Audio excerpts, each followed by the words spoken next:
তো আজকে আমরা চলে আসলাম রাজধানী মিরপুর 6-এর অর্কিড কমিটি সেন্টারে। তো এখানে 3 দিনব্যাপী একটা মেলা চলছে। তো এই মেলার শেষ দিন ছিল আজকে, তো আমরা চলে আসলাম সেই মেলায়। তো প্রথমেই চলে আসলাম আমরা মেলার ভিতরে, এবং মেলার ভিতরে ঢোকার পথেই ছিল কয়েকটা অর্নামেন্টস এবং কসমেটিক্সের দোকান। এই স্টলগুলোতে হিউজ পরিমাণ অর্নামেন্টসের কালেকশন ছিল, যেমন আংটি, চুড়ি, তারপর হচ্ছে নেকলেস, বিভিন্ন ধরনের অর্নামেন্টস এখানে ছিল, এবং অর্নামেন্টসগুলো খুবই সস্তা ছিল এবং কোয়ালিটিফুল ছিল।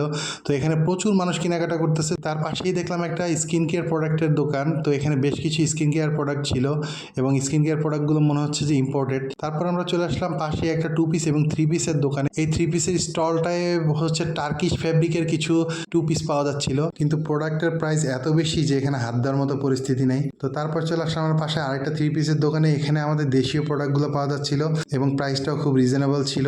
তো তারপর আমরা চলে আসলাম এখানে পাশে শাড়ির সাথে পরার জন্য কিছু অর্নামেন্টস এখানে বিক্রি হচ্ছিল, যেমন হচ্ছে নেকলেস, টিকলি, চুড়ি, তারপর হচ্ছে আংটি ইত্যাদি। তো এই অর্নামেন্টসগুলো 200 থেকে 1000 টাকার মধ্যে পাওয়া যাচ্ছিল, এবং অর্নামেন্টসগুলো খুবই কোয়ালিটিফুল এবং দেখতে খুবই গর্জিয়াস লাগছিল। তো আমাদের যেহেতু কোনো অর্নামেন্টস দরকার ছিল না, তাই আমরা চলে আসলাম পাশের এই কিউট পেস্ট্রি শপটায়। তো এই কেকগুলো তো খুবই ডিলিশিয়াস লাগছিল দেখতে, এবং খুবই ফ্রেশ কোয়ালিটির কেক বিক্রি করতেছিল, এবং প্রাইসটাও খুবই রিজনেবল ছিল কেকের।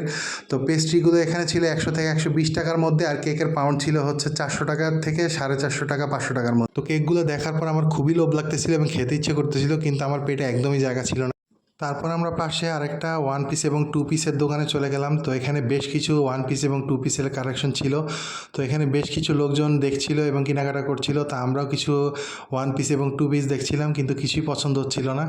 তো আমরা যেহেতু এখানে কেনাকাটা করতে আসিনি, তো আমরা জাস্ট ঘুরে ঘুরে দেখছিলাম। তো এখানে উপরের সারিতে বেশ কিছু টপস এবং প্যান্টের কালেকশন ছিল, এবং প্যান্ট এবং টপসগুলো ভালোই কোয়ালিটি ছিল, এবং মোটামুটি তো প্রাইস রেঞ্জটাও মোটামুটি রিজনেবলই ছিল। তো আমরা এখানে ঘুরতে ঘুরতে দেখতে দেখতে চলে আসলাম পাশের দোকানে। এর পাশেই ছিল একটা জুতার দোকান, যেখানে নাগরা টাইপ এবং চটি টাইপের জুতাগুলো পাওয়া যাচ্ছিল, এবং জুতাগুলোর প্রাইসও খুব রিজনেবল ছিল, এবং দেখে মনে হচ্ছে যে জুতাগুলোর কোয়ালিটিও খুব ভালো। তারপরে এখানে ছিল একটা অর্গানিক সোপের দোকান, যে সোপগুলো ওরা দাবি করছে যে কোনো সকল প্রকার কেমিক্যাল ফ্রি। তো এখানে অফার চলছিল যে 3টা কিনলে একটা ফ্রি। তো তারপর পাশে আরেকটা অর্নামেন্টসের দোকান। এখানে সিটি গোল্ডের কিছু চুড়ি এবং চেন পাওয়া যাচ্ছিল। তো সবশেষে কর্নার প্লেসে এখানে একটা বোরকার দোকান ছিল। বোরকাগুলো আসলে খুবই সুন্দর এবং খুবই কোয়ালিটিফুল বোরকা, এবং বেশিরভাগই দুবাই চেরি কাপড়ের তৈরি বোরকাগুলো, এবং এর ভিতরে বেশ কিছু বোরকা আমাদের ভালো লেগেছে।